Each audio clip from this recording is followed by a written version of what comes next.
পড়বেন সূরা সফে 9 নম্বর আয়াত হুয়াল্লাযী আরসালা রাসূলাহু বিল হুদা ওয়া দীনিল হক লিইয়ুযহিরাহু আলা দ্বীনি কুল্লিহি ওয়ালাউ কারিহাল মুশরিকুন।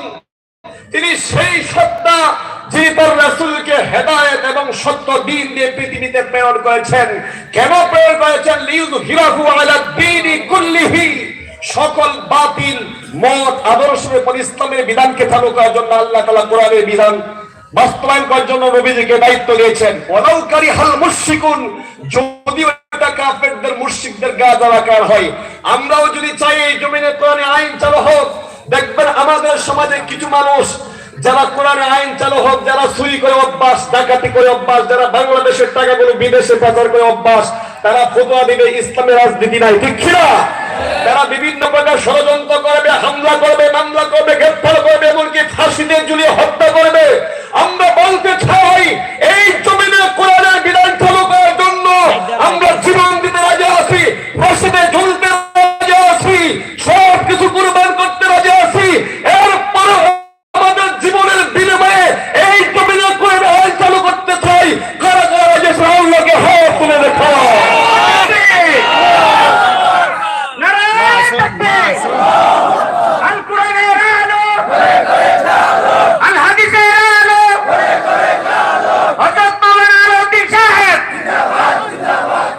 সম্মানিত উপস্থিতি, আলোচনা শেষ করছি।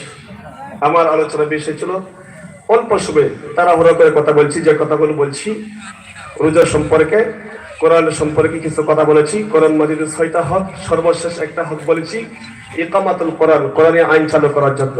কোরআনের আইন চালু করার জন্য আমরা বহু দেখেছি, সত্য না মিথ্যা? এই দেশ স্বাধীন হওয়ার পরে বহু দেখেছি, নতুন কিছু দেখতে চাই, কথা হয় না?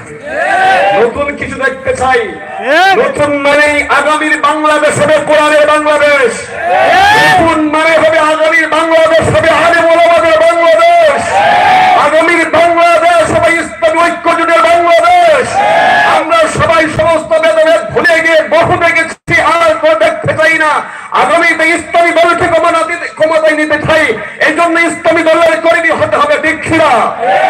আল্লাহ তাআলা আমাদের সবাইকে কোরআনের কর্মী হিসেবে কবুল করুক, ইসলামিক দলের নিবেদিত কর্মী হিসেবে কবুল করুক। ইয়া সারিক আমার সংক্ষিপ্ত কথা এখানে শেষ করছি।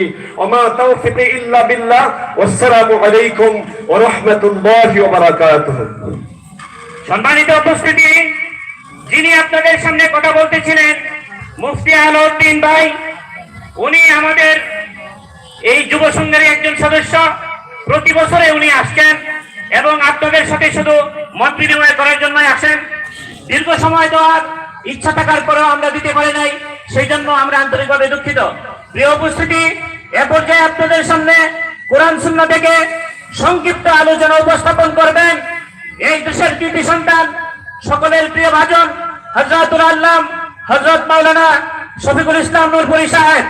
আমি হযরতকে ওনার মূল্যবান আলোচনা উপস্থাপন এবং মাহফিলকে জমিয়ে দেওয়ার কারিগর হিসেবে খ্যাত, উনি যেন মাহফিলে মানুষদেরকে আকৃষ্ট করেন সেই বিষয়ে সংক্ষিপ্ত উৎসাহব্যঞ্জক কথা বলার জন্য অনুরোধ করছি। আসসালামু আলাইকুম ওয়া রাহমাতুল্লাহি ওয়া বারাকাতুহু। আল-হেরা যুব কমিটির উদ্যোগে আয়োজিত আজকের এই ঐতিহাসিক বিশাল তাফসিরুল কোরআন মাহফিলে উপস্থিত হয়েছেন আজকের মাহফিলের প্রধান অতিথি, বিশ্ববিখ্যাত মুফাসসিরে কোরআন, আমাদের সকলেরই সুপরিচিত হযরতুল আল্লাহ মুফতি আমির হামজা হাফিজাহুল্লাহ সহ আজকের মাহফিলে অতিথিবৃন্দ, হযরত উলামায়ে কেরাম, সর্বস্তরের তৌহিদি জনতা, সাংবাদিক বৃন্দ, মিডিয়া কর্মী, পর্দার আলের মা ও বোনেরা, আসুন আমরা পবিত্র মাহে রমজানের আজকের এই সুযোগে